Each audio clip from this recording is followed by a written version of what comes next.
So yun, paano mga kapitbahay, this again John from Neighbor TV. At ngayon naman, another Japanese food uli. So may na-discover kami ni Mrs. sa may bandang South Mall, Las Piñas. So ipapakita namin sa inyo kung ano yung mga in-order namin. At syempre, konting review na rin para at least magkaroon na rin kayo ng idea kung gusto nyo kumain dito sa fine dining na to. Actually, hindi naman siya restaurant. Parang ano siya, tipong small na parang fast food, I may say, pero Japanese style. So, before anything else, syempre, channel ID muna tayo and then, diretso na tayo sa ating food vlog. Okay? Tara, let's! It's not a game, it's a rich thing.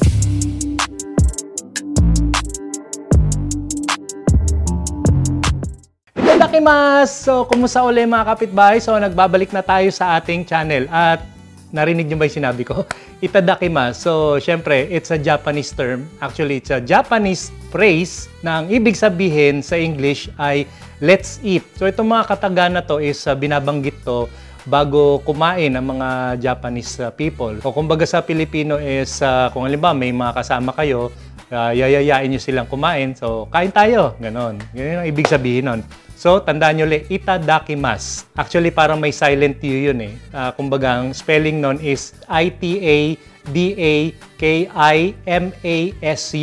So, yung U doon, parang sinilent nila eh. Mas, parang ganun. Pero yung iba basa, itadakimasu. Pero ang talagang pronunciation is itadakimasu. So, at least nagkaroon kayo ng konting Japanese term or Japanese phrase para kung sakaling mapunta kayo sa Japan, at least meron na kayong alam na lengguwahe, kahit kapraso lang. But anyway, mga kapitbahay, balik na tayo sa ating food vlog. Pagaya nga na sinabi ko kanina, pumunta kami sa isang fine dining Japanese cuisine sa may SM South Mall sa Las Piñas.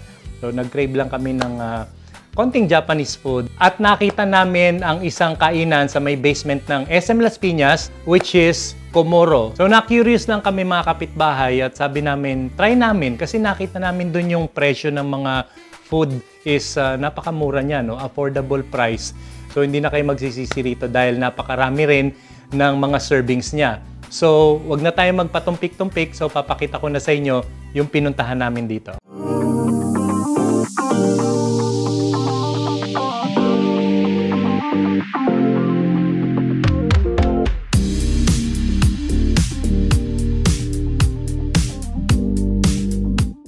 Okay, so yun po mga kapitbahay. So we have ordered here at Komoro Japanese Dining yung ating tonkatsu ramen. Ayan. And then meron tayong katsudon. Ito, pork yan with egg. And then ito naman, ito yung tinatawag nila na oyakudon. So chicken with egg. Ayan. And then of course, gyoza. Ayan. So ito yung sausawan niya. Alright. Yan, tikman na natin itong ating katsudon. Ayan. Ayan. Yan, napakalambot ng karne niya mga kapitbahay. Oh. Konting hiwa ko lang, na-slice na agad eh. Ito siya mga kapitbahay. Tara.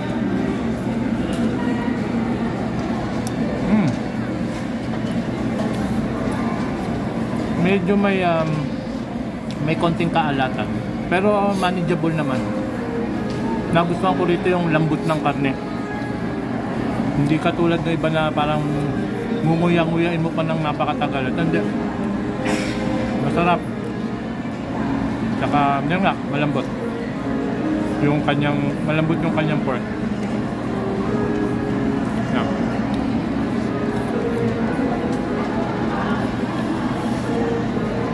I guess when it comes to Japanese food, talagang medyo may konting alat talagang ano nila, no? Ganun siguro magtimpla mga ng Japanese cuisine. Ngayon naman mga kapitbahay, tikman naman natin ngayon yung ating, ano ba tawag nito? Tonkatsu ramen. Ito yung kanyang itlog. Pero bago yan, ito muna. Mix mo muna. Mix muna natin. Yan. Ito yung kanyang pork. Ayan, makikita nyo yan. Ang una ko muna kasing inaalam dito is yung kanyang lasa. Not much ako sa maalat eh, pero try natin, let's see.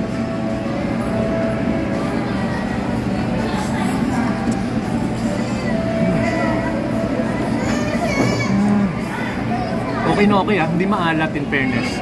Yung ramen niya, sakto lang yung pagkakatimpla.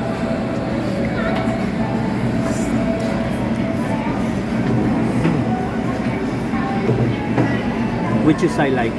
Tamang-tama yung timpla niya. And then yung egg.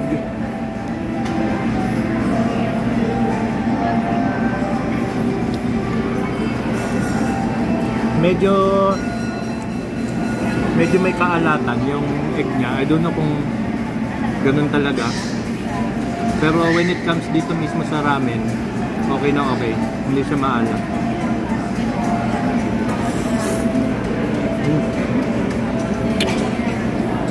Okay siya. Tapos itong karne niya, ito. Malambot din yung pork. The best. You should try this. And then ito naman yung oyakudon. Yan, pinatikim sa akin ni Mrs. So tikman natin. Meron siyang egg, tapos may sabit-sabit na. May nakahang na onion and chicken of course.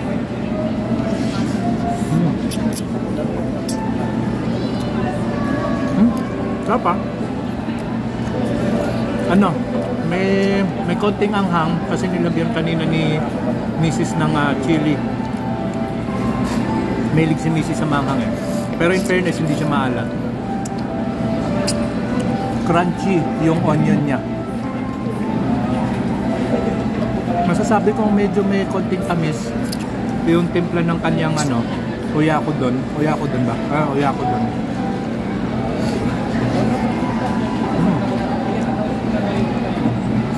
You should try this also. And then try naman natin tong gyoza. Yan. Sausaw natin. Yan. Alright. Ang lambot ng balat. Ang sarap. May strong taste of wansoy. Hindi talaga maalis sa mga ganitong Asian cuisine yung wansoy. Pampalasa talaga. Sarap. Tapos yung kanyang parang wrap, gyoza wrap.